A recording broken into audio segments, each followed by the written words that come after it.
All right, guys. So yeah, welcome back. And now let's continue the real world assets on the blockchain, the second part of it.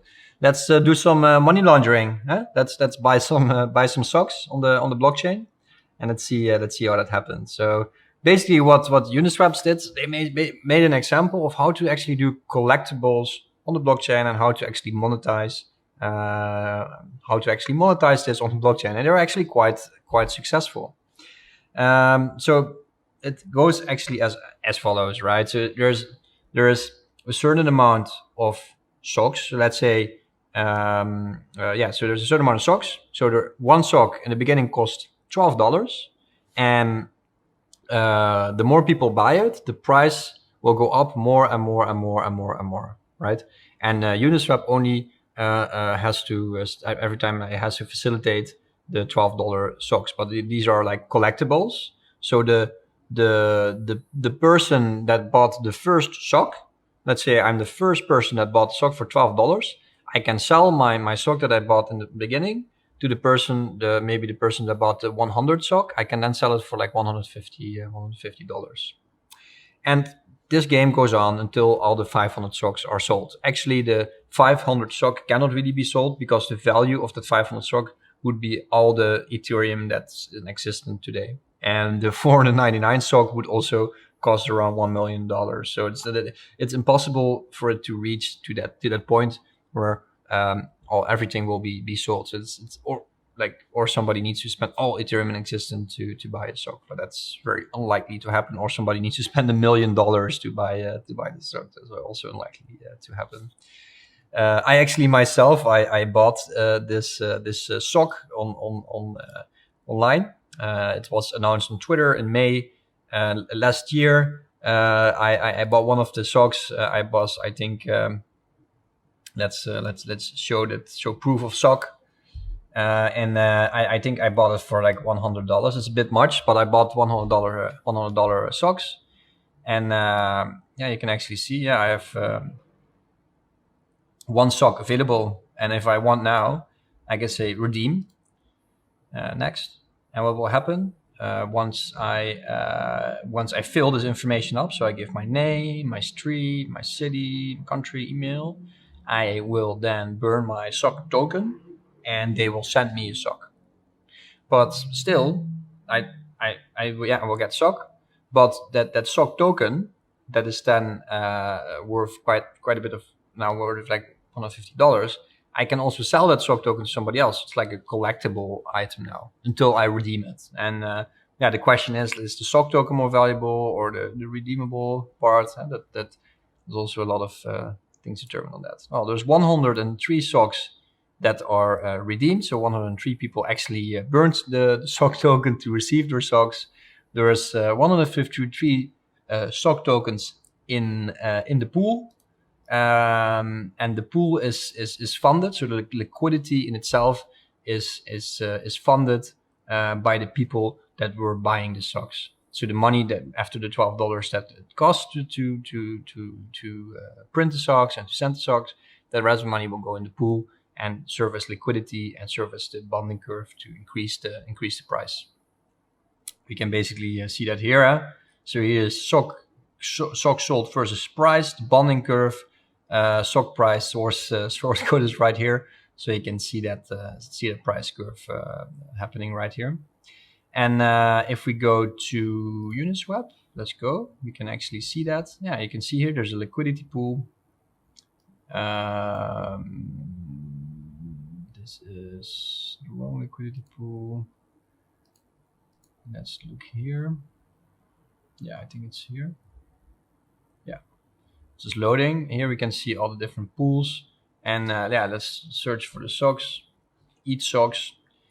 And yeah, right now we can see the total liquidity. We can see the fees that occurred over the some fees in the last 30 days. The pool size 223 ETH. The average daily volume is around almost 3.5 ETH. And exchange price SOC to ETH is 1.42.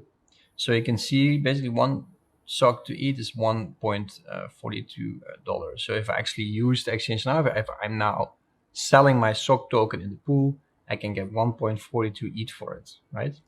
That's it's pretty cool. Very, very interesting market dynamics, and also a fun way to learn about how these more complexer crypto primitives actually work. How does it function? How does it work? What do people do with it?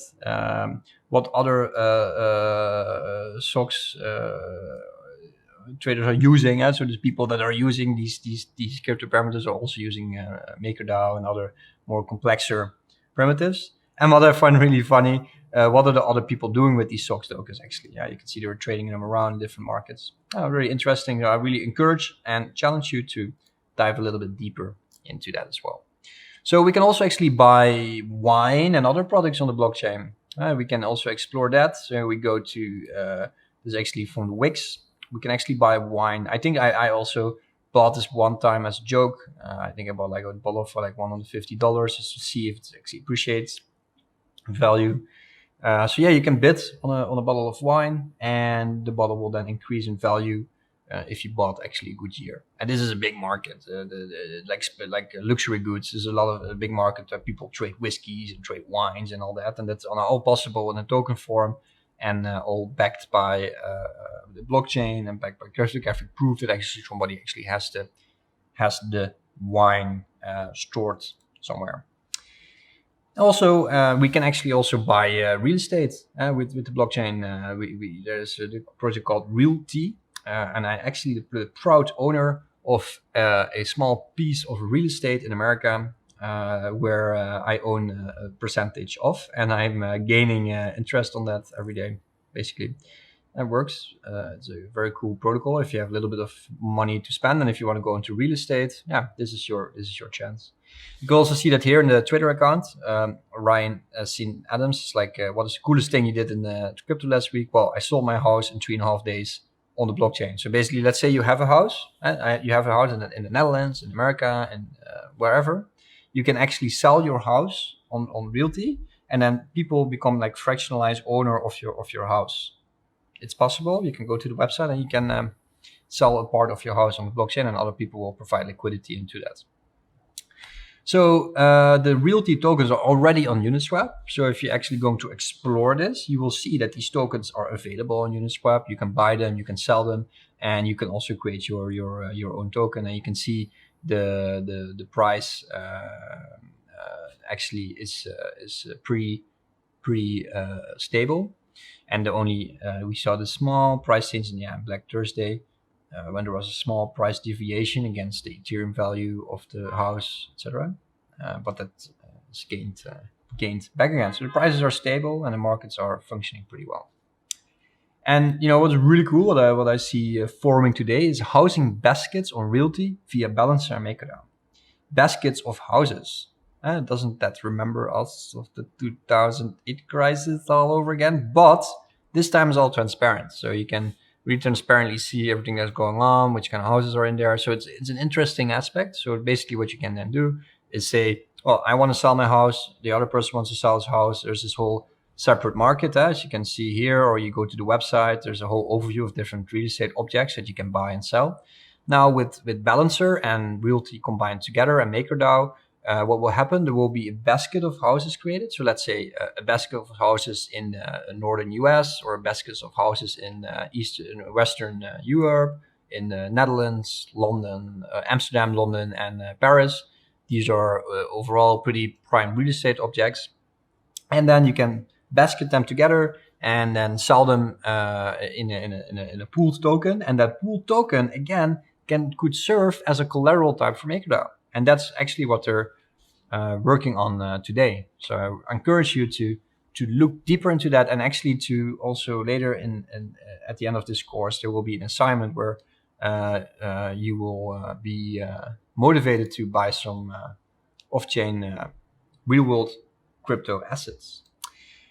Yeah, and then if we look into the right now, I actually mentioned this earlier in the course as well. We can see the collateral status index of the multi-collateralized DAI tokens right here, and we can see like a lot of different a lot of different collateral types are coming up. You can see here, wow, like it's like there's actually some past, so Rep BTC, USDC, BET, and Ethereum now passed, but there's a lot of different assets waiting right here. And also realty and centrifuge and other assets will be joining soon. So keep track of this thread, and you can go deeper and you can actually discuss. You can discuss here. You can like it. We can interact. You can ask questions. So go ahead, interact, and become a active player in the decentralized financial ecosystem. All right, so this was it. In the next course, we're going to interact with we're going to deeper into the art protocol and into centrifuge, and then we're going to really interact with like real life assets on the blockchain. I'll see you in the next course, and thank you very much. See you in the next one.